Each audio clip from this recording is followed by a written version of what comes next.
साथियों, आज 17 सितंबर को देश हैदराबाद मुक्ति दिवस भी मना रहा है। आजादी के बाद हमारा देश जिन हालातों में था, विदेशी ताकतें जिस तरह देश को कई टुकड़ों में तोड़ना चाहती थी, अवसरवादी लोग जिस तरह सत्ता के लिए देश के टुकड़े टुकड़े करने के लिए तैयार हो गए थे, उन हालातों में सरदार पटेल सामने आए। उन्होंने असाधारण इच्छा शक्ति दिखाकर देश को एक किया। हैदराबाद में भारत विरोधी कट्टरपंथी ताकतों पर नकेल कसकर 17 सितंबर को हैदराबाद को मुक्त कराया गया। इसलिए हैदराबाद मुक्ति दिवस ये केवल एक तारीख नहीं है, ये देश की अखंडता के लिए, राष्ट्र के प्रति हमारे दायित्वों के लिए एक प्रेरणा भी है। साथियों, आज के इस अहम दिन हमें उन चुनौतियों पर भी ध्यान देना है जो देश को पीछे धकेलने में जुटी है। आज जब हम गणपति बप्पा को विदाई दे रहे हैं, तो मैं एक विषय इसी से जुड़ा उठा रहा हूं। गणेश उत्सव हमारे देश के लिए केवल एक आस्था का पर्व ही नहीं है। गणेश उत्सव ने हमारे देश की आजादी में भी बहुत बड़ी भूमिका निभाई थी। जब सत्ता की भूख में अंग्रेज देश को बांटने में लगे थे, देश को जातियों के नाम पर लड़वाना, समाज में जहर घोलना, बांटो और राज करो, ये अंग्रेजों का हथियार बन गया था। तब लोकमान्य तिलक ने गणेश उत्सव के सार्वजनिक आयोजनों के जरिए भारत की आत्मा को जगाया था।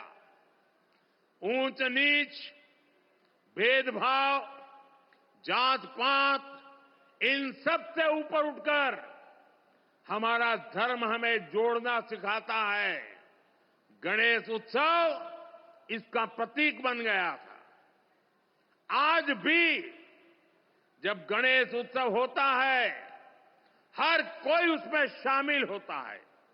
कोई भेद नहीं, कोई फर्क नहीं।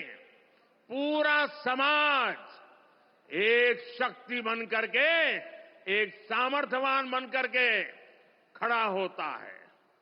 भाई और बहनों, बांटो और राज करो की नीति पर चलने वाले अंग्रेजों की नजरों में उस समय भी गणेश उत्सव खटकता था।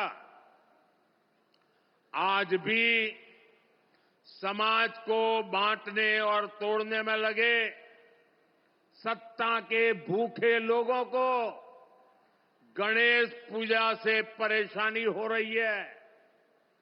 आपने देखा होगा, कांग्रेस और उसके इकोसिस्टम के लोग पिछले कुछ दिनों से इसलिए भड़के हुए हैं क्योंकि मैंने गणपति पूजन में हिस्सा लिया था। और तो और कर्नाटका में जहां इनकी सरकार है, वहां तो इन लोगों ने और भी बड़ा अपराध किया। इन लोगों ने भगवान गणेश की प्रतिमा को ही सलाखों के पीछे डाल दिया।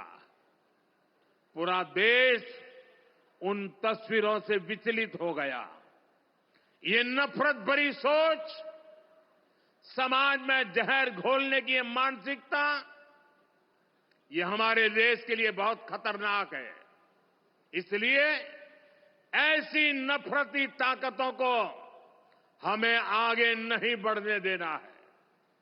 साथियों, हमें साथ मिलकर अभी कई बड़े मुकाम हासिल करने हैं। हमें उड़ीसा को, अपने देश को सफलता की नई ऊंचाइयों पर लेकर जाना है।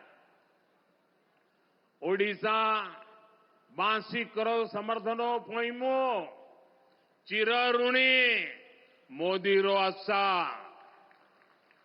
सारा भारत कोइबो सुन्नारो ओडिशा। मुझे विश्वास है विकास की ये रफ्तार आने वाले समय में और तेज होगी।